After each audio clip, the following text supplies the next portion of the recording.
Study IQ IAS, अब तैयारी हुई अफोर्डेबल। आई एम श्योर जिंदगी में एक ना एक बार तो आपने ट्रेन का सफर किया होगा। वो ट्रेन में चलने की यादें, वो हवा हमारे चेहरे से जब टकराती है, जब ट्रेन अपनी पूरी स्पीड से आगे बढ़ रही होती है। आपने नॉर्मली जिन ट्रेन्स में सफर किया है, या तो वो डीजल पे चलती होंगी या वो इलेक्ट्रिक होती होंगी, इलेक्ट्रिक इंजन पे आधारित। बट एक नई रेवोल्यूशनरी टेक्नोलॉजी इंडियन रेलवेज लेकर आना चाहती है। ऐसी अनाउंसमेंट रेलवे मिनिस्टर अश्विनी वैष्णव जी ने करी है। उन्होंने कहा है दिसंबर 2023 तक इंडिया अपने कंट्री के अंदर, हमारे देश के अंदर हाइड्रोजन पे चलने वाली ट्रेन्स लेकर आएंगे। We are going to introduce trains which will run on hydrogen. Yes, this is going to be possible really soon by December 2023। अगले साल दिसंबर महीने तक आपको ये ट्रेन्स इंडिया में आते हुए देखने मिलेंगी, ऐसा कहा है हमारे रेलवे मिनिस्टर ने। इनको वंदे मेट्रो ट्रेन कहेंगे। वंदे मेट्रो, जैसे वंदे भारत एक्सप्रेस ट्रेन्स है ना हमारे देश में, वैसे वंदे मेट्रो ट्रेन्स, जो कि अभी बहुत बड़ी संख्या में, in a very large number manufacture हो रही हैं। और अल्टीमेटली इनका ऑब्जेक्टिव है जो पुरानी ट्रेन्स 1950, 60, 70s की बनी हुई हैं, उनको फेज आउट करें। वो बहुत ज्यादा वैसे भी कार्बन एमिशन, वैसे भी बहुत ज्यादा प्रदूषण करती है, उनको हम हटाएं, फेज आउट करें और नई ट्रेन्स हाइड्रोजन इंजन पे और हाइड्रोजन फ्यूल पे आधारित ट्रेन्स इंडिया में ला सके। अब आपको समझना होगा कि ये ट्रेन्स इंडिया में ही डिजाइन की जाएंगी, इंडिया में ही इनको कंस्ट्रक्ट किया जाएगा, बिल्ड किया जाएगा। ऐसी अनाउंसमेंट अभी रेलवे मिनिस्टर ने बेंगलुरु में एक इंपॉर्टेंट मीटिंग के दौरान कहा है। इसके थ्रू आपको एक बहुत इंपॉर्टेंट चीज ये देखने मिलेगी that it is not going to pollute. Pollution नहीं होगा इन ट्रेन से, मतलब एमिशन, जीरो एमिशन। एमिशन के नाम पे या जो भी रेसिड्यू निकल रहा है इन ट्रेन से, जो भी आपको प्रदूषक तत्व देखने मिल रहा है, कुछ है नहीं actually, but what ever is left over is water vapour, H2O। हाँ बिल्कुल, वाटर वेपर आपको एमिशन के तौर पे होते हुए देखने मिल रहा है। तो मतलब एमिशन बहुत कम है, इसका न के बराबर है। वाटर वेपर ही आपको एमिशन के तौर पे देखने मिले, क्योंकि देखिए हाइड्रोजन क्या होता है। हाइड्रोजन एक बहुत ही इनफ्लेमेबल गैस है। उसको अभी कमर्शियली हम यूज नहीं कर पा रहे थे अभी तक। उसका रीजन यही था कि बहुत ज्यादा इनफ्लेमेबल होती है। बट बाय बीइंग इनफ्लेमेबल, उसके साथ साथ आपको यह भी देखने मिलेगा that it is very very energy efficient. बहुत ज्यादा एनर्जी प्रोड्यूस होती है हाइड्रोजन को आप बर्न करते हैं। जब हाइड्रोजन को बर्न किया जाता है तो बहुत ज्यादा एनर्जी प्रोड्यूस होती है। इनफैक्ट कुछ समय पहले जर्मनी दुनिया का पहला देश बना, पोलैंड, अलग अलग कंट्रीज के अंदर फिर ये ट्रेन्स गई, जो अपने देश के अंदर हाइड्रोजन पे चलने वाली ट्रेन्स कॉर्डेलिया आइलैंड के नाम से, जो एल्स्टॉम नाम की कंपनी ने बनाई थी, वो दुनिया में इंट्रोड्यूस करी। तो कुछ समय पहले ही जर्मनी ने लॉन्च करी थी ऐसी हाइड्रोजन पावर्ड ट्रेन्स, जो कि एमिशन फ्री है, जो कि 140 किलोमीटर पर आवर की स्पीड तक जा सकती है। हम भी लगभग ऐसी ही ट्रेन्स बनाएंगे और हजारों किलोमीटर तक चल सकती है, जिससे पहले इसका टैंक खत्म हो, इसका फ्यूल खत्म हो, उससे पहले ये हजारों किलोमीटर तक चल सकती है। मतलब it is very energy efficient, very fuel efficient. But दिक्कत पता है क्या हो रही है? दिक्कत ये हो रही है, ये सब पॉसिबल करने के लिए हमें इंश्योर करना होगा कि हमारे पास अच्छी क्वालिटी के हाइड्रोजन फ्यूल सेल्स हैं। कॉर्डेलिया आइलैंड, जो एल्स्टॉम कंपनी की ट्रेन है, दुनिया की पहली ट्रेन है जो कि हाइड्रोजन पे चलती है, उसने एक अच्छी क्वालिटी के हाइड्रोजन फ्यूल सेल्स बना लिए हैं, which are clean, which are environment friendly, energy efficient, reliable, quiet. शोर नहीं आता इनसे, जैसे इंजन से शोर आपको देखने मिलता है, ये क्वाइट भी है, at the same time these are quiet also, शांत भी है। ऐसी टेक्नोलॉजी हमें इंडिया में भी डेवलप करनी होगी, जिससे we can produce highly efficient source of high quality electric power. Basically ये एक इलेक्ट्रोकेमिकल प्रोसेस है, जहां पर आप इलेक्ट्रिसिटी जनरेट करते हो हाइड्रोजन का इस्तेमाल करके, and whatever is left out is only water and heat as the by product. जो बाई प्रोडक्ट है वाटर, पानी और हीट, गर्मी, बस दैट्स इट। हाइड्रोजन, मैंने यही तो कहा, बहुत एनर्जी एफिशिएंट है। हाइड्रोजन की खासियत क्या है? It is one of the most abundant elements found on earth, तो इसलिए बहुत क्लीन ऑल्टरनेटिव फ्यूल ऑप्शन है। अच्छा, बाय द वे, हाइड्रोजन भी ना अलग अलग टाइप की होती है। जैसे फॉर एग्जांपल हाइड्रोजन का आप अलग अलग तरीके से इस्तेमाल कर सकते हैं। पहला है ग्रीन हाइड्रोजन। ये कैसे प्रोड्यूस होती है? ये इलेक्ट्रोलिसिस की एक प्रोसेस के थ्रू इलेक्ट्रोलिसिस की एक प्रोसेस के थ्रू प्रोड्यूस होती है। इलेक्ट्रोलिसिस की प्रोसेस के थ्रू पानी पे जब इलेक्ट्रोलिसिस अप्लाई करते हैं, by the way what is electrolysis, comment box में लिखिएगा। जैसे रिन्यूएबल एनर्जी के एरिया में आप प्रोड्यूस करते हैं energy, solar energy, wind energy, solar energy और विंड एनर्जी, तो उस केस में आपको देखने मिलेगा बहुत कम कार्बन फुटप्रिंट होता है ना, बहुत कम कार्बन डाइऑक्साइड रिलीज होता है ना। सिमिलर कॉन्सेप्ट है ग्रीन हाइड्रोजन का।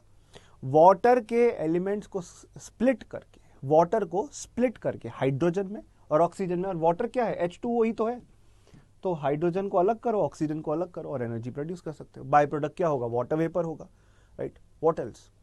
तो ये बहुत एनर्जी एफिशिएंट मेथड होते हैं, बट ये फ्यूचरिस्टिक थिंकिंग है, भविष्य में ही पॉसिबल होगा, अभी उतनी टेक्नोलॉजी एडवांस रूप से हमने बनाई नहीं है। दूसरा होता है ब्राउन हाइड्रोजन। ब्राउन हाइड्रोजन कोयले का इस्तेमाल करके, कोल का इस्तेमाल करके ये प्रोड्यूस किया जाता है। थर्ड टाइप है grey hydrogen. Grey hydrogen natural gas से, प्राकृतिक गैस से आपको प्रोड्यूस होते हुए देखने मिलता है। नेचुरल गैस एक सोर्स है इसका, जहां पर एमिशन एयर में, हवा में रिलीज होता है, काफी प्रदूषण इससे भी होता है। लास्टली फोर्थ है हमारा blue hydrogen. Blue hydrogen natural gas से प्रोड्यूस होता है, जहां पे एमिशंस आप कैप्चर करते हैं एनवायरनमेंट के अंदर, मतलब जो प्रदूषण एनवायरनमेंट में फैला हुआ है उसको कैप्चर करते हैं। कार्बन कैप्चर एंड स्टोरेज भी कहा जाता है इसे, मतलब कार्बन डाइऑक्साइड ऑलरेडी एटमॉस्फेयर में है उसको आप कैप्चर करते हैं। तो ये ब्लू हाइड्रोजन का एग्जाम्पल है। नॉर्मली नेचुरल गैस से ये प्रोड्यूस होता है ब्लू हाइड्रोजन, जो आपको याद रखना है। So coming back to our topic, मैंने बताया ये ट्रेन इंडिया में बन रही हैं, सस्टेनेबली हम इन्हें रन करेंगे जिससे हमारा फ्यूचर और सेफ और सिक्योर हो सकता है। मैंने बताया ये पूरी तरह एमिशन फ्री है। 86 मिलियन के करीब पैसा कॉर्डेलिया आइलैंड जर्मनी की कंपनी थी, जो पहला देश बना जिसने एक ऐसा हाइड्रोजन पे चलने वाला इन्वेंशन किया ट्रेन का, ट्रेन सेट का, जो कि आज पोलैंड के अंदर, जर्मनी के अंदर, फ्रांस के अंदर अलग अलग देशों में चल रहा है। इससे कार्बन एमिशन कम हो रहे हैं और हमारा फ्यूचर कार्बन एमिशन कम होने की वजह से सेफ एंड सिक्योर हो पा रहा है। तो बस सिग्निफिकेंस यही है कि एमिशंस कम होंगे, कार्बन डाइऑक्साइड जो धुआं, जो प्रदूषण निकलता है वो कम होगा, उसकी जगह वाटर की ही रिलीज हो रहा है। यहाँ पे क्वाइट है, बहुत ज्यादा शांत है, उतना शोर नहीं होगा जैसे ट्रेन के मूवमेंट में इंजन शोर करता है, right. Fuel cells, hydrogen fuel cells उतनी नॉइज नहीं करेंगे, ये सबसे बड़ी खासियत है। तो हॉस्पिटल, ऐसी बिल्डिंग्स जहाँ पे एजुकेशन, स्कूल, कॉलेजेस जहाँ पे एजुकेशन दी जाती है, वहाँ पर हाइड्रोजन फ्यूल सेल से एनर्जी प्रोड्यूस की जा सकती है। इसको एक बार आपने टेक्नोलॉजी को मास्टर कर लिया, फिर हाइड्रोजन फ्यूल सेल्स, बैटरीज बना के हम और बेहतर ऑपरेशन कर सकते हैं, कैपेसिटी बढ़ा सकते हैं। पर कुछ प्रॉब्लम्स तो यहाँ पे भी हैं। सबसे पहली बात, इट इज़ वेरी कॉस्टली, सस्ता नहीं है, बहुत ज़्यादा महंगा है। एनर्जी अगर आप हाइड्रोजन से प्रोड्यूस करना चाहते हैं, इसमें बहुत ज़्यादा रिसर्च लगेगी अभी भी। और ग्रीन हाइड्रोजन तो बहुत छोटा सा पार्ट है, 0.03% of global hydrogen production is out of green energy और ग्रीन हाइड्रोजन। मतलब साफ सुथरा हाइड्रोजन का इस्तेमाल बहुत कम हो रहा है। ज़्यादातर ब्राउन हाइड्रोजन, ग्रे हाइड्रोजन, जो बहुत ज़्यादा कार्बन उत्सर्जन करता है, कार्बन डाइऑक्साइड रिलीज करता है, तो कॉस्टली भी है। अभी फिलहाल हमें ग्रीन हाइड्रोजन का ज़्यादा इस्तेमाल होते हुए देखने मिल रहा है। हाइड्रोजन फ्यूल सेल में एनर्जी स्टोर करना एक प्रॉब्लम हो सकती है, हाइड्रोजन से एनर्जी प्रोड्यूस करना एक प्रॉब्लम हो सकती है, बिकॉज मैंने बताया ना, इट इज़ हाईली इनफ्लेमेबल। तो इसको एक सस्टेनेबल सोर्स ऑफ एनर्जी बनाना है, तो इस प्रॉब्लम को आपको सॉल्व करना होगा। और हाइड्रोजन अगर चाहिए तो वाटर से, पानी से एक्सट्रैक्ट कर रहे हो, ठीक है, no harm done. But carbon fossil fuel से, कोयले से, नेचुरल गैस से कर रहे हो, तो उससे एनवायरनमेंट तो फिर भी डैमेज हो रहा है ना। इंडियन गवर्नमेंट ने भी नेशनल हाइड्रोजन एनर्जी मिशन की शुरुआत करी है। National hydrogen energy mission 2021-22 budget थोड़े ही साल पहले आया है, जिसके थ्रू इंडिया में एक रोड मैप बनाया जा रहा है हाइड्रोजन को एक सस्टेनेबल एनर्जी सोर्स के तौर पे। गवर्नमेंट ऑफ इंडिया ने जवाहरलाल नेहरू सोलर मिशन के तौर पे भी रिन्यूएबल एनर्जी को बढ़ाने की कोशिश करी है। पीएम कुसुम योजना, कृषि ऊर्जा सुरक्षा एवं उत्थान अभियान, फार्मर्स जो खेती करते हैं, जो जिनको हैंड पंप से पानी चाहिए होता है, वो अगर मोटर चलाएंगे तो बिजली लगेगी। सोलर एनर्जी का यूज करके वो उस इलेक्ट्रिसिटी को प्रोड्यूस कर सकते हैं और इसी तरीके से एक sustainable method of energy production बन सकता है। सरकार रूफटॉप सोलर स्कीम चला रही है, लोगों के छतों पे सोलर पैनल लगा रही है, विंड पैनल लगा रही है, सोलर पैनल लगा रही है। तो ये सब क्यों किया जा रहा है? रिन्यूएबल एनर्जी को प्रोड्यूस करने के लिए, सस्टेनेबल डेवलपमेंट को लाने के लिए।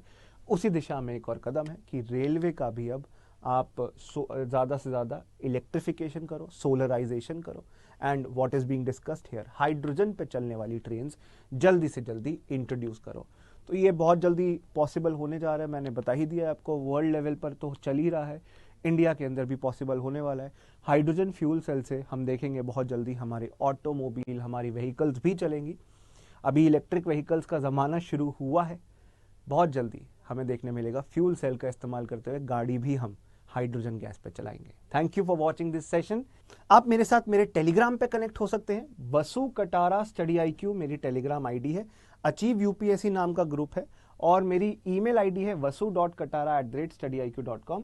अगर आप 2024 की प्रिपरेशन कर रहे हो, प्रीलिम्स की, मेंस की, यूपीएससी की, 2024 में एलिजिबल हो और अपेयर करना चाहते हो, अभी आपको यह समझना है कि यूपीएससी प्रिपरेशन के अंदर सबसे इंपॉर्टेंट प्रीलिम्स और मेंस की स्टेजेस हैं।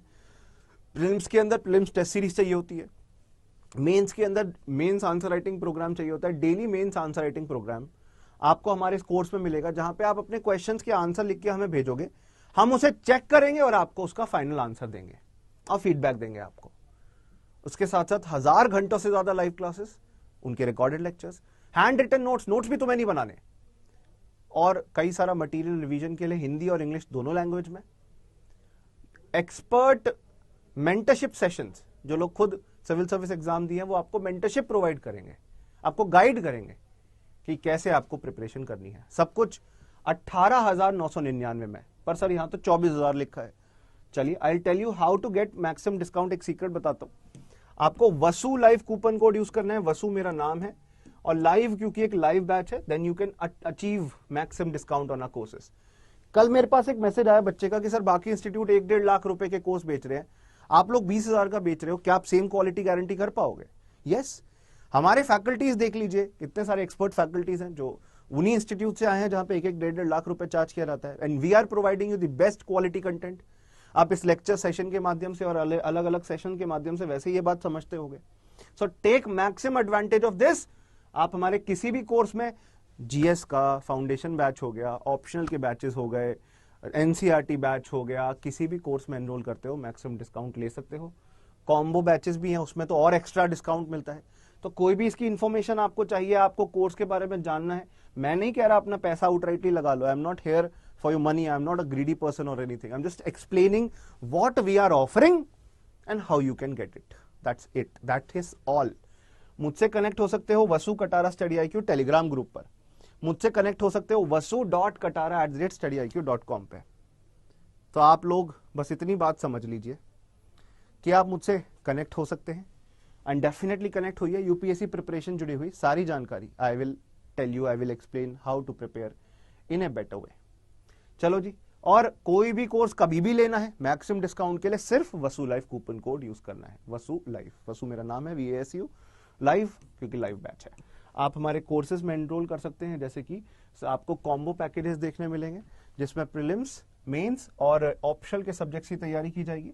फाउंडेशन बैच 2024 का 2 जनवरी से शाम 6 बजे से स्टार्ट हो रहा है। Success in prelims crash course, आज इसका लास्ट डे है, एडमिशन आज बंद हो जाएंगे। इसमें हमारे पास एनसीईआरटी बैचेस हैं, only 1500 rupees, 6 to 12 NCERT complete हो जाएंगी।